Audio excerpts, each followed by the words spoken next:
Alright, go boat. Hey everybody, I'm Jason Ritchie, and I'm here to talk to you about the new pedal coming out of the Lone Wolf Blues Company from Baton Rouge, the Flat Cat Optical Compressor.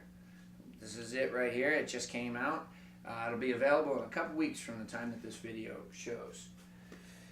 Here in my pedal board, I already have a series of Lone Wolf pedals, and you can see my other videos about them. Of course, there's the Harp Shield, which is an anti-feedback pedal, the Harp Break, and then now, all of a sudden, the optical compressor.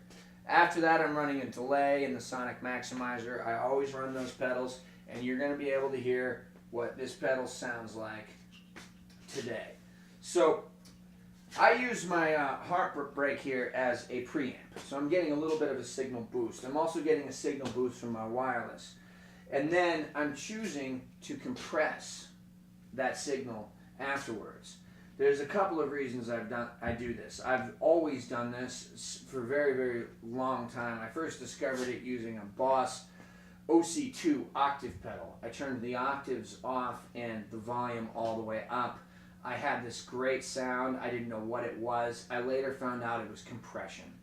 I switched to a real compressor and started using the BBE Opto Stomp.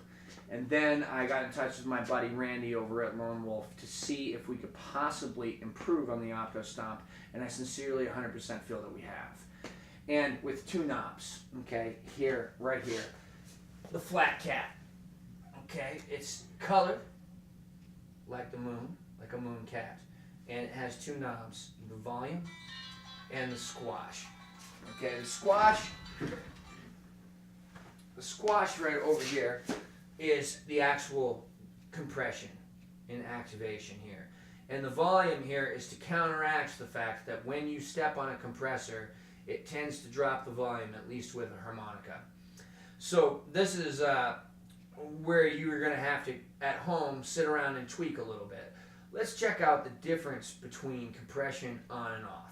I'm going to leave the Harp Break on and show you my tone naturally without compression, okay?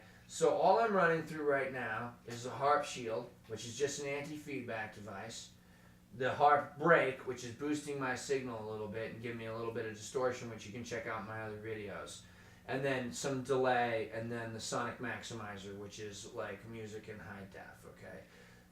Anyway, let's check it out. As you can see, the pedal is off. I'm playing an F harmonica through an SM57 Ultimate from Greg Human at blowsmeaway.com.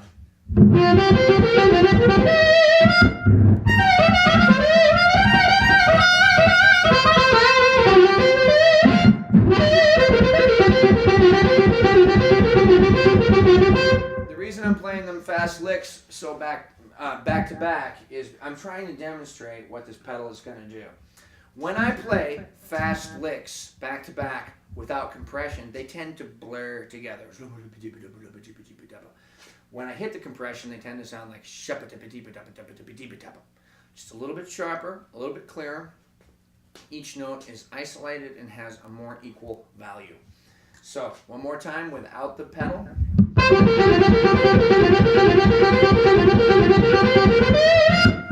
One more now here with the pedal.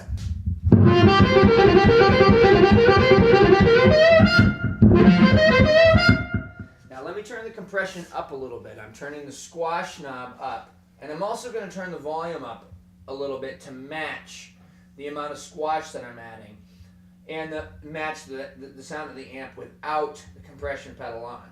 Now, I'm the type of player that normally plays with this pedal on all night. I just set it where I like it, get my good tone, and I leave it. Okay, but if you want to step on and off of it, you're going to have to tweak the volume to match the rig. So here we go, one more time with the pedal off. Now with it on.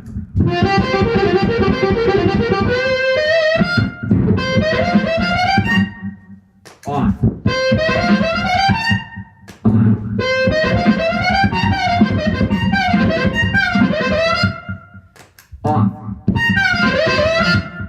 Let me show you, in case you can't hear that, let me turn the squash knob up a lot, okay? I'm going to turn the volume up a little bit more to match that, because the more I squash it, the more I'm going to have to turn it up. Because I'm not just squashing frequencies, I'm squashing volume.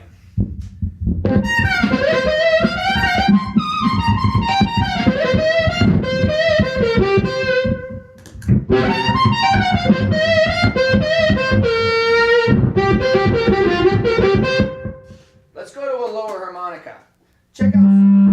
Let's check out some of the low bend notes that we got going on. If I'm playing without compression, my low bend notes sound big and airy, but they don't sound defined, okay? If I play, excuse me.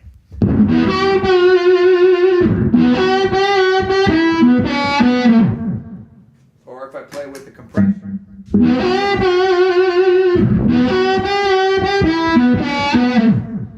Now I lost a little bit of volume there. Let's do this.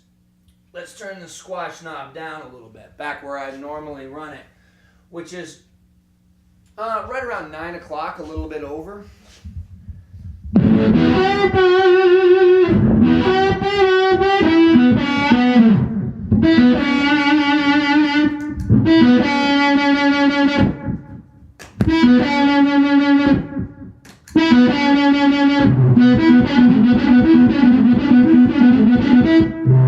You guys hear how noisy that is? Now let me step back on it.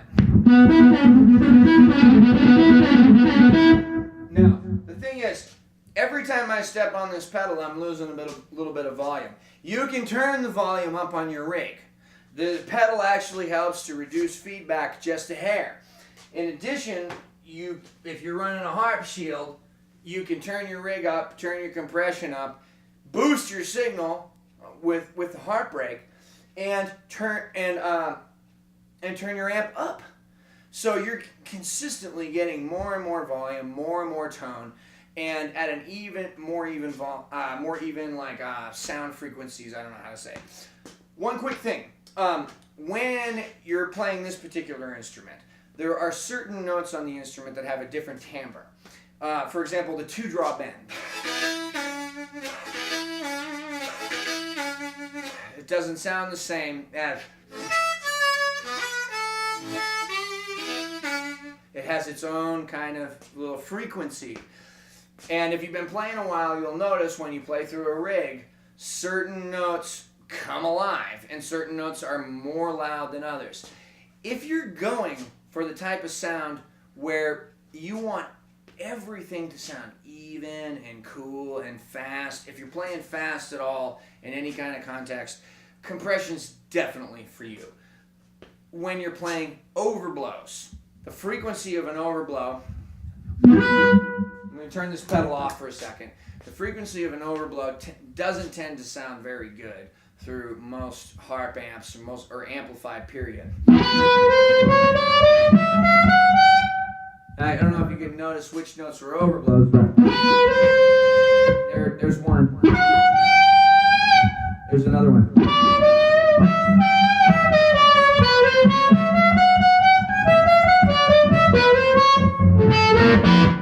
If I step on the compression pedal,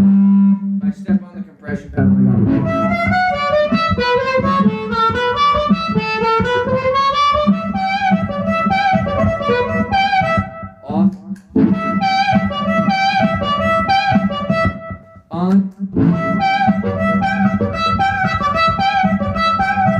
off. I don't know if you can hear that at home, but the volume of the overblow is tremendously louder than the volume of the other notes when the compression isn't on. So I'm having a note that sticks out and tends to make me leery of playing it. When I'm rocking with the compression pedal on, I feel like everything, whether it's a bend or an overblow or a chord, has the same value sonically as the other notes. Okay. 9:30. What? 9:30. 9:30. Okay, we got 30 seconds left. I just want to say, you don't need a compression pedal if you're playing through a little amp. You don't need a compression pedal if you have a bullet mic through a little amp, okay? If you're playing through a big mic, through a low Z microphone, and you want rockin' sound and at fast speed and at high volume, then the compression is for you. Jason Ritchie for Lone Wolf Pedals. Thank you guys very much.